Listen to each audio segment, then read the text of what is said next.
देवर जी,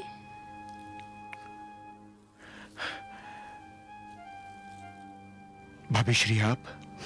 हाँ, मैंने सोचा बहुत समय बीत चुका है, देखूं तो सही मेरे देवर जी का चित्रांगदा के प्रति क्रोध शांत हुआ या नहीं।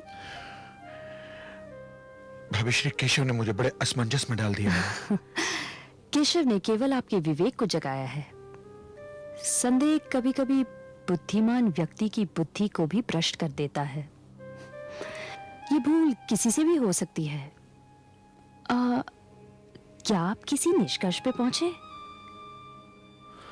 हाँ भाभी श्री, बहुत सोच विचार के पश्चात मैं इस निष्कर्ष पे पहुंचा हूं कि मुझे चित्रांगदा को क्षमा कर देना चाहिए।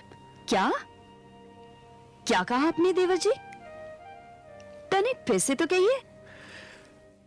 भाभी श्री, मैंने ये कहा कि मैं इस निष्कर्ष पे पहुंचा हूं कि मुझे चित्रांगदा को क्षमा कर देना चाहिए। कदाचित वो निर्दोष है। देवर जी, बड़े महान निष्कर्ष पर पहुंच गए आप। किंतु एक बात कहूं? क्या?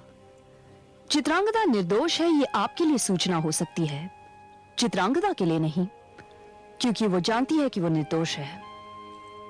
भ्रम आपको हुआ था, चित्रांगदा को नहीं। भूल आपसे हुई, चित्रांगदा से नहीं। आप किस बात पर चित्रांगदा को क्षमा करेंगे? क्षमा तो आपको उससे मांगनी चाहिए। अब आपको वो क्षमा करती है या नहीं, ये वही जाने, क्योंकि ये केवल उसी का अधिकार है।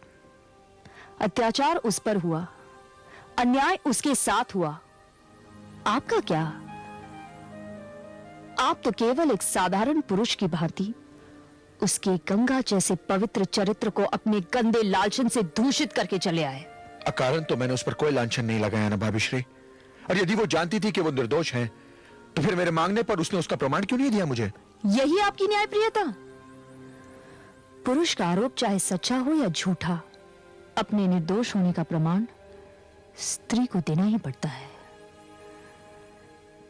कदाचित आप ठीक कहते हैं। जब सीता जैसी देवी को किसी के कहने पर अपने निर्दोष होने का प्रमाण देना पड़े, तो चित्रांगदा, वो तो एक साधारण स्त्री है। जब श्री राम भगवान को भी प्रमाण की आवश्यकता पड़ी, तो आप तो एक साधारण मनुष्य हैं। इस पुरुष प्रधान समाज में स्त्री की दशा बहुत दयनीय है।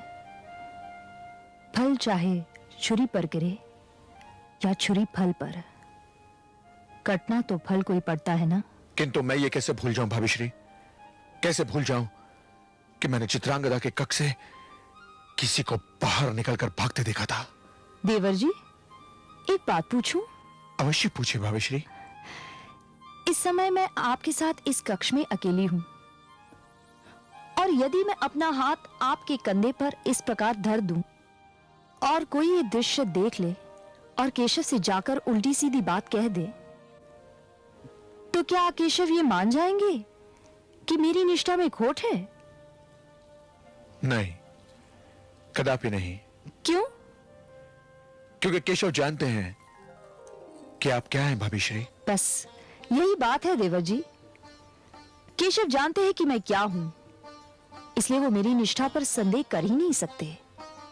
और आप चित्रांगदा को नहीं जानते, इसलिए आपने उसकी निष्ठा पर निसंकोच संदेह किया।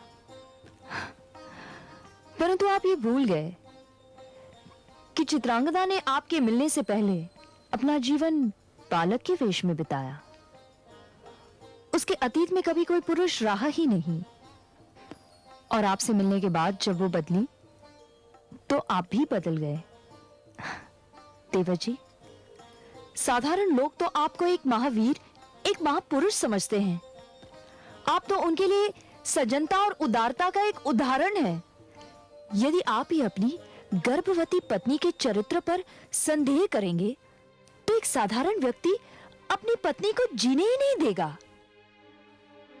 देवर जी, मुझे तो लगता है कि आपने चित्रांगदा के साथ बड़ा अन्याय किया है। आप सत्य कह रही हैं भाभी श्री, आप सत्य कह रही हैं। मुझसे एक भारी भूल हुई है। मैं इंद्रप्रस्थ जा रहा हूं और वहां से सीधा मणिपुर जाऊंगा और चित्रांगदा से अपनी भूल की क्षमा याचना करूंगा। प्रार्थना कीजिए ईश्वर से कि वो मुझे क्षमा कर दे। प्रणाम भाभी श्री। आयुष्मान भव।